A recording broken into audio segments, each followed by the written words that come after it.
जंगल में बहू का आलीशान ससुराल। शहर के सबसे महंगे होटल ग्रैंड पैलेस में आज आसमान भी शर्मा रहा है। हजारों एलईडी लाइट्स, फूलों की महक, सैंपन की खनखनाती हुई गिलास और मेहमानों की चकाचौंध।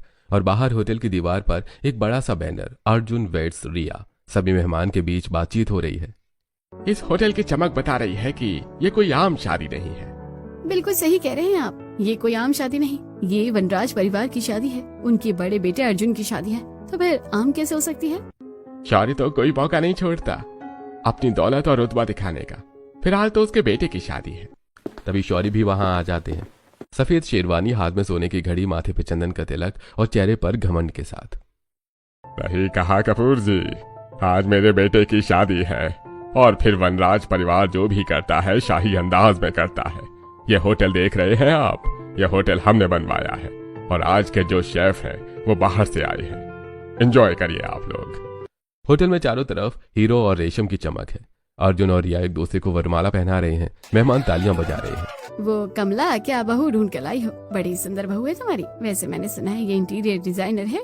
सिर्फ इंटीरियर डिजाइनर नहीं, मेरी बहू के पास तो लॉ डिग्री भी है। शौर्य तो कह रहे थे आज से वनराज ग्रुप की सारी इंटीरियर डिजाइनिंग रिया ही संभालेगी। मम्मी, भाभी पहले भाई को तो संभाले। देखो तो भैया एक टक भाभी को ही देखे जा रहे हैं। अरे भैया, नजरें तो हटा लीजिए। और भाभी, आप तैयार हैं ना हमारे घर चलने के लिए? आपको हमारे घर में महारानी वाला ट्रीटमेंट मिलेगा। रिया, खुश होना, आज से ये सब तुम्हारा है। सब अच्छा लग रहा है अर्जुन, पर थोड़ा डर भी लग रहा है। सब कुछ इतना परफेक्ट कैसे हो सकता है? ये सब तो मैंने सपने में भी नहीं सोचा था। होटल में सभी तरफ खुशियों का माहौल था। सभी एक दूसरे से बातें कर रहे हैं, लेकिन शौर्य जी कोने में अकेले खड़े कुछ सोच रहे हैं और अचानक उनकी आंखों में अंधेरा छा जाता है।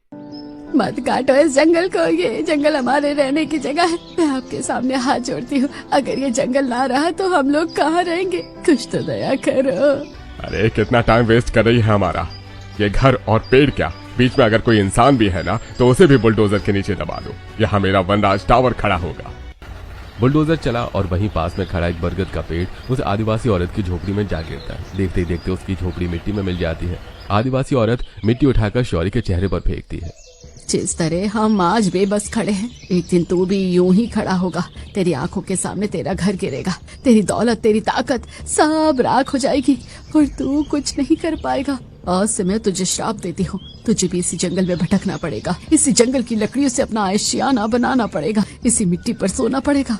और सुन, जब तक तेरे घर की बहू इस जंगल को अपना घर नहीं मानेगी, जब तक वो इस जंगल की तकलीफ को महसूस नहीं करेगी, तब तक तेरे घर में चैन नहीं आएगा। हर खुशी अधूरी रहेगी, हर रात बेचैनी में कटेगी। ये जंगल गवाह है, मेरी आह खाली नहीं जाएगी। तुम्हें क्या लगता है तुम्हारा श्राप मेरी दौलत खत्म कर देगा? ये तो तुम्हारा वहम है। मैं तो चाह रही हूँ, लेकिन एक दिन तुम्हें मेरी बातें जरूर याद आएंगी और फिर अमीरी का नशा भी उतर जाएगा। होटल में फुल एसी के बावजूद शौर्य एकदम पसीने से तरबतर है। तभी मानसी शौर्य जी के पास आती है। पापा, आप यहाँ अकेले क्या खड़े हैं और आपको इतना पसीना क्यों आ रहा है? कुछ नहीं बेटा, बस थोड़ा चक्कर सा आ गया था, अब ठीक हूँ। तो फिर जल्दी चलिए पापा, फेरे हो गए हैं। विदाई के लिए आपको बुला रही है मम्मी। रिया और अर्जुन साथ फेरे लेकर हमेशा के लिए एक दूसरे के हो चुके थे। अब समय था अपने परिवार वालों से विदाई लेने का, अपने पुराने घर को छोड़कर एक नए घर में जा बसने का। रिया की आंखें नम थी। तभी रिया की माँ उसके पास आई। जा बेटा, अपनी नई जिंदगी शुरू कर और हमेशा खुश रह। आज तेरे पापा होते तो बहुत खुश होते। रिया अपनी माँ के गले लगकर रो रही होती है। तभी उसकी सास उसके पास आती है। रिया, रो मत बेटा। और सरोज बहना, आप भी फिक्र मत करिएगा, आपकी बेटी को अपनी बेटी बनाकर रखूंगी। रिया चेहरे में खुशी और आंखों में आंसू लिए अपनी पिछली जिंदगी को पीछे छोड़ते हुए गाड़ी की तरफ कदम बढ़ाती है। तुम घबराओ नहीं रिया, मैं आज से हर पल तुम्हारे साथ हूँ, हमेशा तुम्हारा साथ दूंगा। चलो, तुम्हारा नया आशियाना तुम्हारा इंतजार कर रहा है। गाड़ी वनराज हाउस के सामने जा खड़ी हुई। आज वनराज हाउस भी किसी नई दुल्हन की तरह सजा था। चारों तरफ चमचमाती हुई रोशनी। दरवाजे पर सास ने आरती उतारी। रिया ने दाहिने पैर से चावल भरा कलश हल्के से ठोकर मारी। लाल रंग में भीगे उसके कदम संगमरमर पर छप गए। मैं तो बहुत थक गई मम्मी।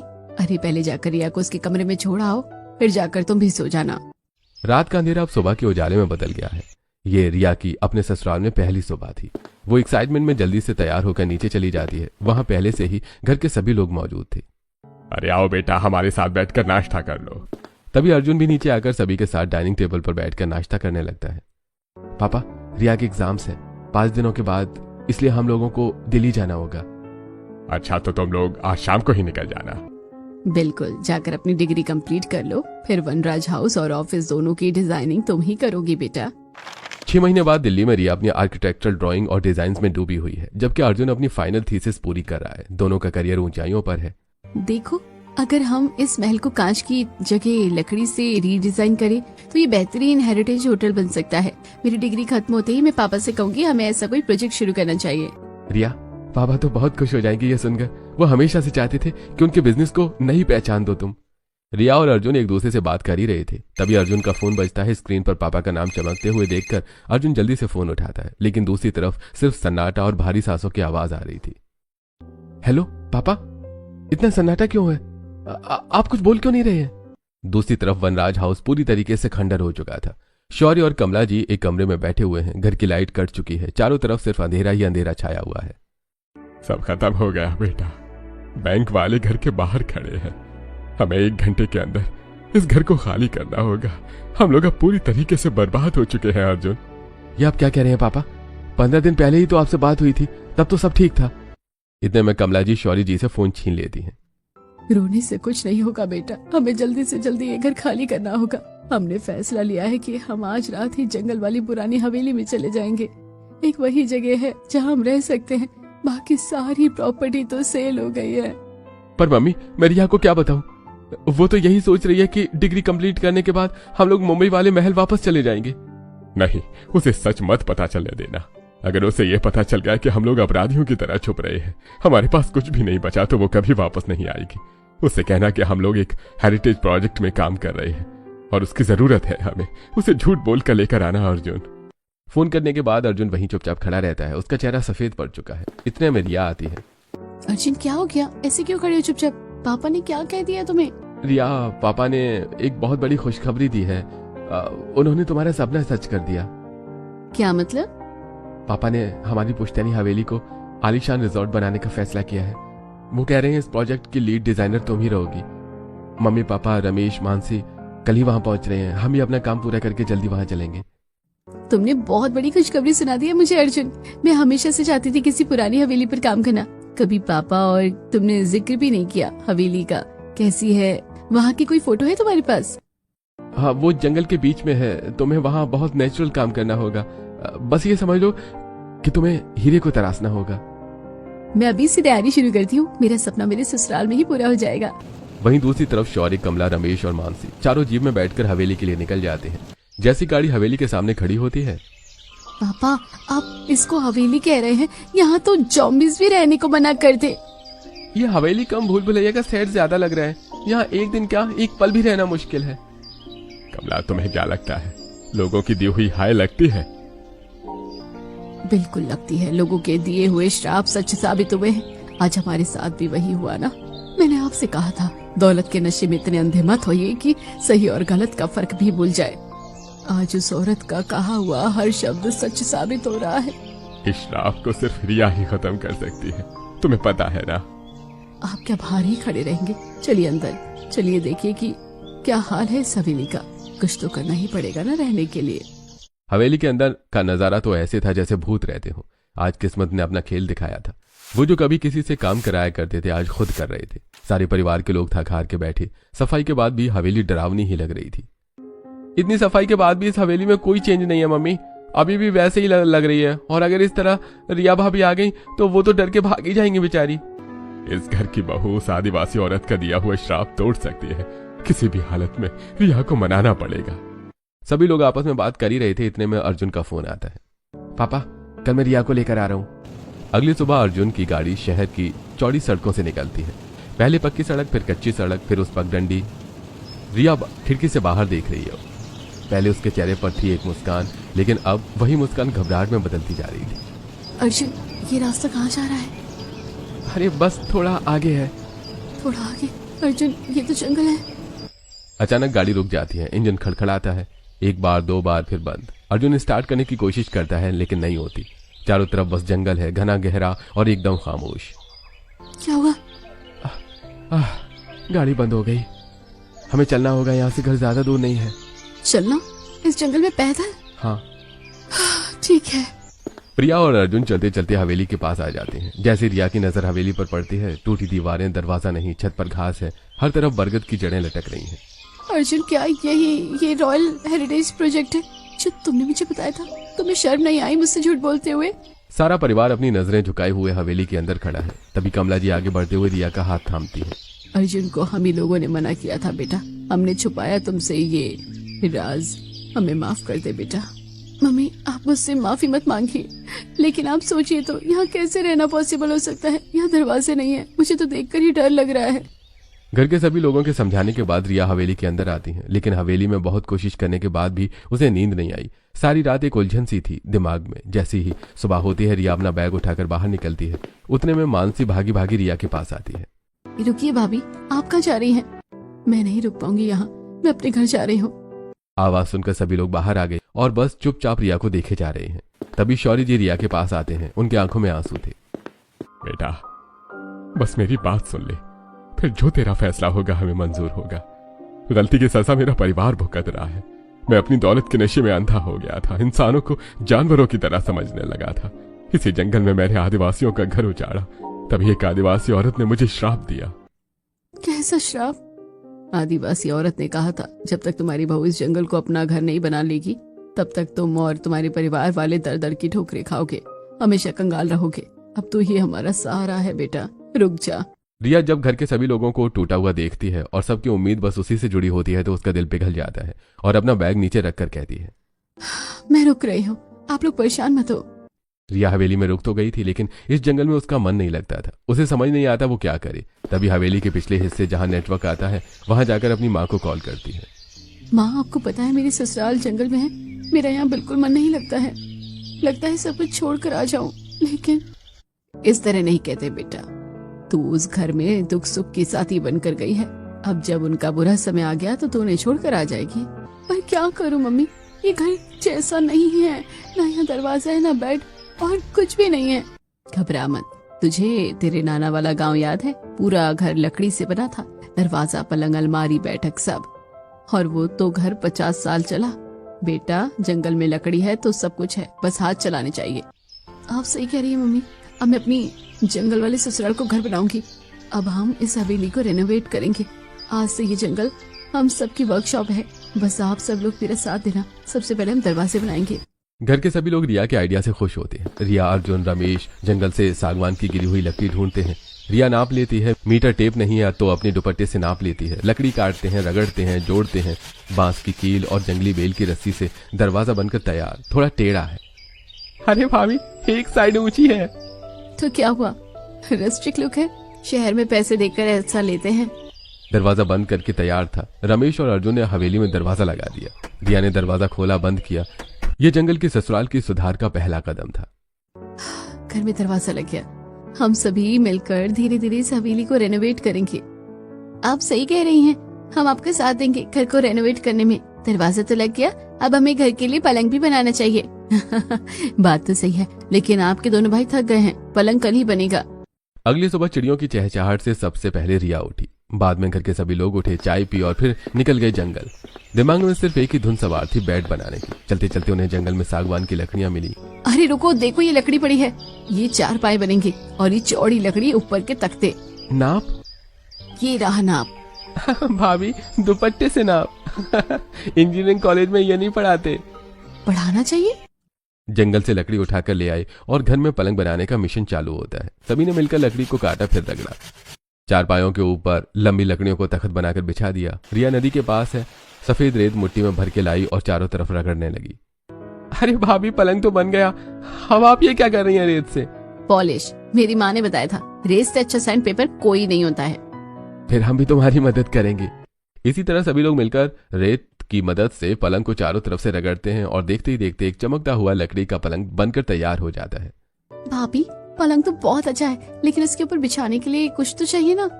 तुम सही कह रही हो, पलंग के ऊपर बिछाने के लिए एक गद्दा भी होना चाहिए। चलो फिर चले जंगल।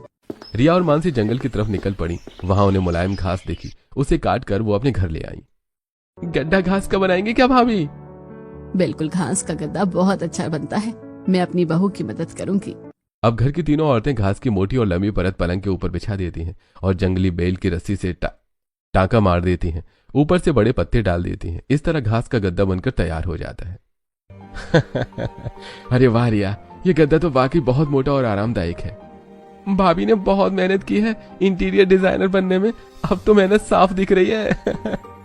रमेश, ये तो शुरुआत है। मैं इस हवेली को अपना पहला प्रोजेक्ट समझ के काम कर रही हूँ। मैं इसे रिजॉर्ट जैसा बना दूंगी।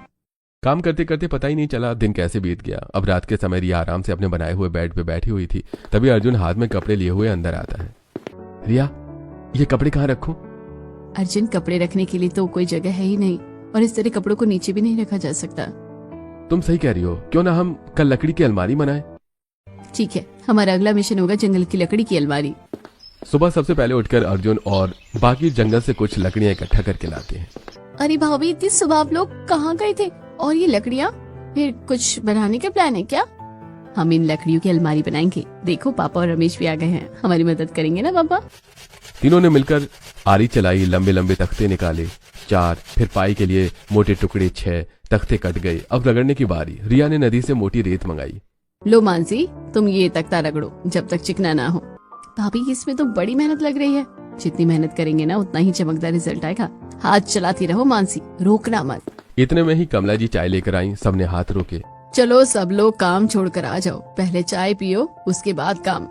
मैं सोच रहा हूँ जब हम लोग इतनी मेहनत कर ही रहे हैं तो क्यों ना एक डाइनिंग टेबल भी बना लें। तुम सही कह रहे हो, अलमारी के बाद हम लोग डाइनिंग टेबल ही बनाएंगे। नाश्ता करके सभी लोग फिर से काम में लग गए। तभी मानसी कहती है, भाभी देखिए, ये तो कितना चिकना हो गया है, मेरा हाथ फिसल रहा है। तख्ते चमक उठे। ससुर जी और अर्जुन ने पाए खड़े किए, रमेश ने बांस की कीलें ठोकी, रिया और कमला देवी ने बेल की रस्सी से हर जोड़ कसा 2-2 बार। रिया देखो, ये सही से कसा है ना कि नहीं? एकदम परफेक्ट। हमारी लग्जूरियस लकड़ी की अलमारी बनकर तैयार हो गई है। चलो अब इसी तरह डाइनिंग टेबल भी बनाएंगे। इसी तरह दिन गुजरते गए और हवेली में रोज कुछ नया लकड़ी का सामान बनता गया। हर सुबह रिया उठती, जंगल देखती, कुछ सोचती और काम शुरू हो जाता। देखते ही देखते हवेली के हर कोने में लकड़ी का फर्नीचर, जैसे बरगद की लकड़ी का सोफा, डाइनिंग टेबल, हर चीज थी। बस कमी थी तो रोशनी की। भाभी, हमारी पूरी हवेली बदल चुकी है। हर चीज है, अलमारी है, बेड है। आपने तो पूरा किचन में भी मॉड्यूलर बना दिया है, लेकिन कमी है तो सिर्फ रोशनी की। मैं भी यही सोच रही थी। इतने में ही रमेश और अर्जुन अंदर से आते हैं। मैडम, आप बस हुक्म करिए, हम लोग फिर से कारपेंटर बन जाएंगे। चलिए फिर लग जाए। अर्जुन और रमेश ने बांस के 3 छल्ले बनाए, उसमें दीप रखकर छत से लटकाए। रात को जलाई, पूरा घर सुनहरा हो गया। दीवारों पर परछाइयां नाचने लगीं। हमारी हवेली तो किसी पैलेस की तरह लग रही है। रिया और घर वालों की मेहनत से जो पहले एक टूटी हवेली थी, अब रॉयल हेरिटेज प्रॉपर्टी बन गई थी। लकड़ी से बना हर कोना, हाथ से गढ़ी हर नक्काशी, जंगल से लाया हर फूल, ये उस लड़की ने बनाया था जो कुछ दिन पहले बैग उठाकर जाने वाली थी। आज वही घर को सजा रही थी। बेटा, तूने वो बना दिया जो हम करोड़ों में नहीं बना पाए। बाबूजी, ये पैसों से नहीं, हाथों से बनता है। आप लोगों के साथ से पॉसिबल हुआ है। भाभी, यकीन नहीं होता कि ये वही जगह है जहाँ हम डर के मारे रोते थे। आपने तो इसे सच में आलीशान बना दिया।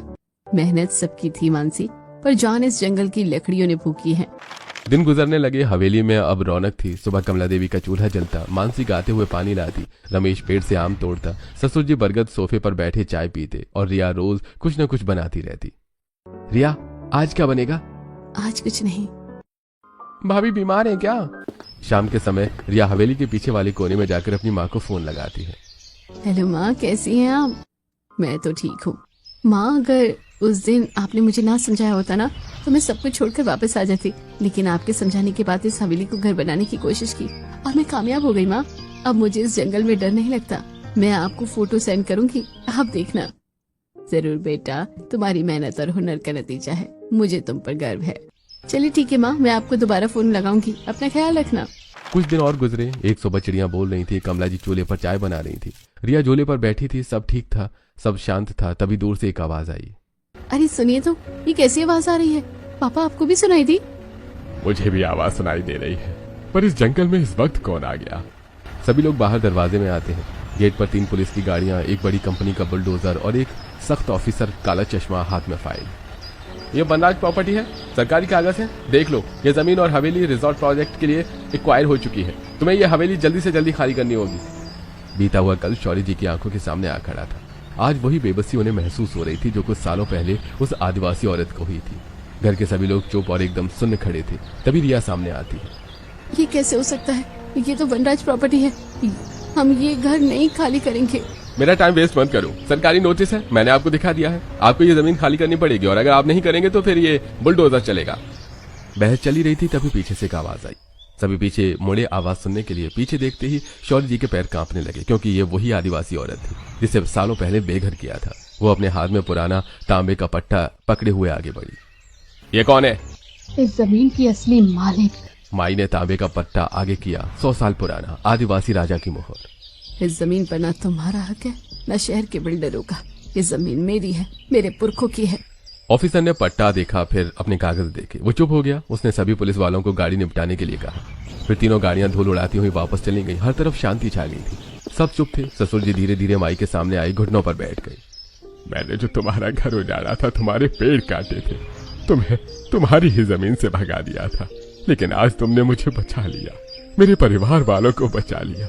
उस तकलीफ से जो मैंने तुम्हें दी, मुझे माफ कर दो। आज एहसास हो रहा है मुझे कि इंसान को कभी ये नहीं भूलना चाहिए कि समय का पहिया घूमता रहता है। आज मेरा है तो कल तुम्हारा होगा। माई ने सबकी तरफ देखा।